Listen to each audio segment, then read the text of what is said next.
And this is going to recant the rise of Stalin. All right, Stalin is going to take over the Soviet Union, and he's going to be renamed Stalin. When you guys do research on this, you'll find. I think it means man of steel. It might just mean steel. That's the kind of image he wants to conjure from himself. But I got to give you a little bit of background on this. All right, so the Soviet Union is created. All right, if you guys think back to Russia during World War I, Russia had a revolution. It was poorly run by a czar, a leader. And the communists are going to come in and they're going to end up taking it over. I'm going to simplify this as fast as I can. They're going to take over. A guy by the name of Vladimir Lenin wants to take over. He takes over, plunges Russia into a civil war. Russia emerges from the civil war, and the Soviet Union is created. All right, the communists emerge from the civil war victorious, and the Soviet Union gets created.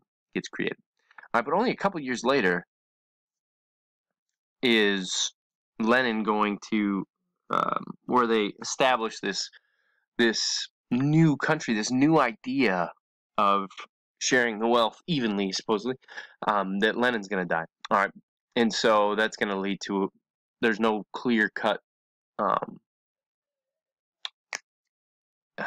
successor, and so they have to figure out who that's going to be. All right, so just to recap that, they had a civil war, they emerged from it, the communists win, they set up this new society, or it's called the Soviet Union. It's no longer called Russia.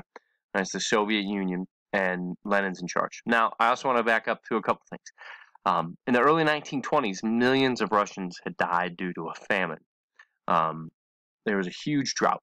All right, and so Lenin's going to implement this new economic policy where he's going to, instead of having everything be shared and everything would be taken over by the government, which is basically during the Civil War. It was called War Communism, where they took over everything.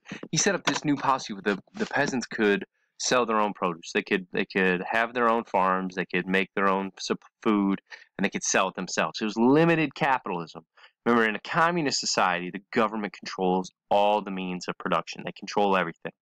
All right, and they still are going to control major industries, but they're going to let farming be done by the individual, not controlled by the government. That's going to be important because we're going to come back to Stalin later. So I want you to remember that new economic policy, Lenin is going to let the peasants have their own farms. Okay, and so this union of the Soviet Union is going to be created. A lot of people say that NEP, that new economic policy, where they gave some form of capitalism where people could own their own business, they could run their own business, they could make their own, it saved them from economic ruin. All right, and it was viewed temporary. All right, so Lenin's going to die, and a new struggle is going to emerge. All right, you have really the country split into two. You have Leon Trotsky. He's the guy that led them during the Civil War. He was the leader of the army. He led them to a victory. All right, and what he wants to do is he wants to spread communism into a worldwide phenomenon. Right? He wanted to make every country communist. All right, Stalin, on the other hand, is like, nah, we need to focus on us. All right, we need to focus on us.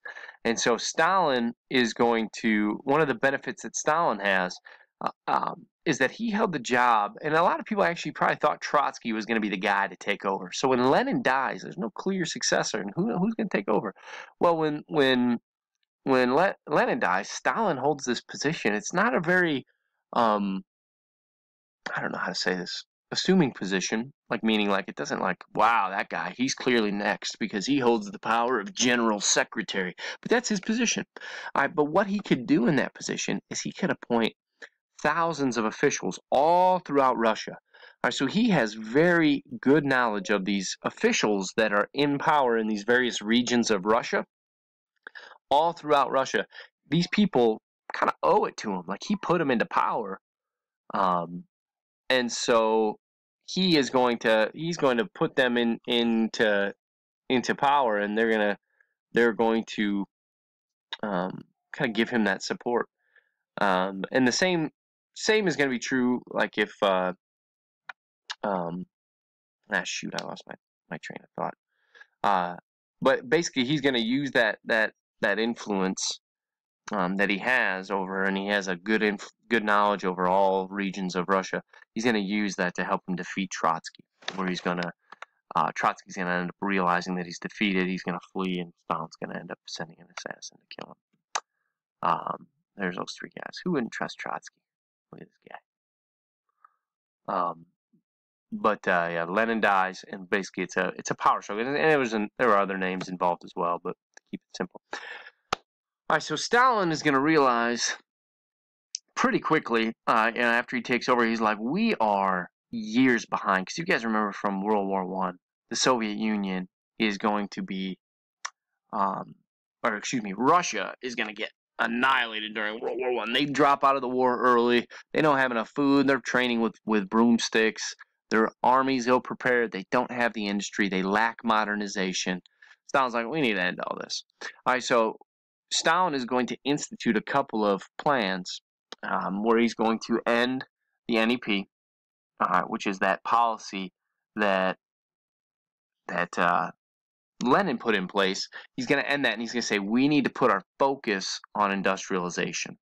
All right, in order to do that, all right, so we're going to focus on catching up with the rest of the world, basically. We're going to become an industrial powerhouse. We're going to this is basically their version of an industrial revolution, where they're going to completely revolutionize the way they do things, and we're going to become an industrial powerhouse.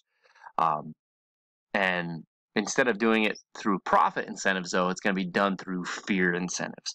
Like, hey, if you guys don't meet these quotas, you're going to die. All right, and so people are working not out of their own profit, because that's how the Industrial Revolution was formed. And that's actually why, because the factory owners they'd try to maximize profits, they'd pay their workers very little. Well, in a communist society, you can't do that. And so what he's going to do is basically, I'm going to start killing people that don't do this. And so he is going to revolutionize Russia from an agrarian, a farming society into an industrial society. In order to do that, he has to collectivize all the farms. What that means is he has to take control of them. Remember, they just got their own property not that long ago. So Lenin says, hey, farm however you want. You can sell whatever you want. And so the farmers are making pretty good money in this deal. They're like, sweet, this is awesome. And then Stalin comes into the party. He's like, nah, I'm just kidding. Give me all that back. Because we need to make these large farms effective enough to feed a lot of people. So the peasants are going to get ticked about this. And they are going to start hoarding supplies. They're going to kill their livestock just to resent the fact that so Stalin doesn't get this. So Stalin, in turn, is going to be like, oh, that's how you want to play it. And he's going to send millions of these to prison camps, to killing them, etc., just because of what they did. All right, and so this is going to have a lot of problems initially. All right, like it says in here, it's going to take a heavy toll. All right, because he's trying to change this very quickly. Same issues that came up with the Industrial Revolution. The housing is going to be bad. The wages are not going to be as great, and because of the food shortages from the collectivization, from the peasants doing that,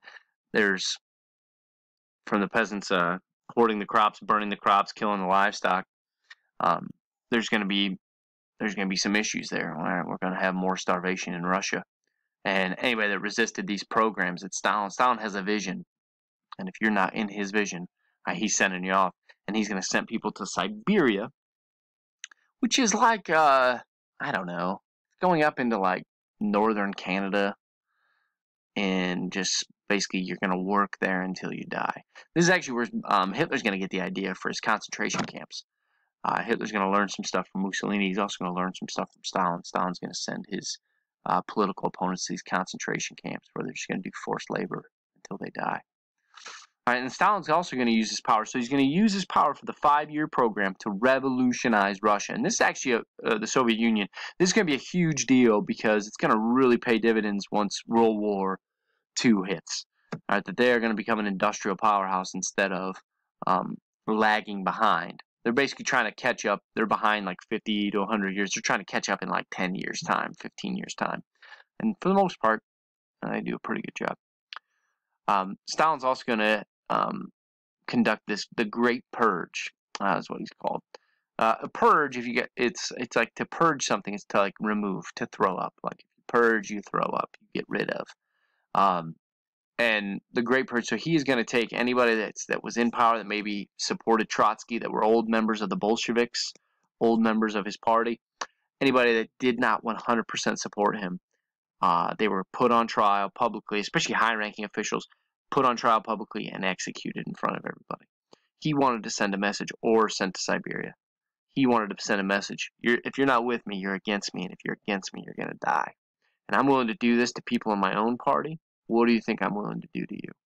All right, so Stalin is going to make drastic changes um, to the Soviet Union. It's going to have high cost. It's going to create obviously a lot of issues, but in the end, it is in some ways going to be beneficial for them to improve their industry as opposed to staying how they were as a largely farming community. But he's going to rule with just a ruthless reign. A lot of people don't know, because I think people hear Hitler and they think, "Wow, this guy's terrible." Stalin is probably, in terms of the total life lost, probably responsible for killing more people than Hitler was, through his purges, through his forced labor camps, through just the terrible treatment to anybody that opposed him. All right, and so that's going to be how Stalin comes into power and how he uses his power, that you guys can write down.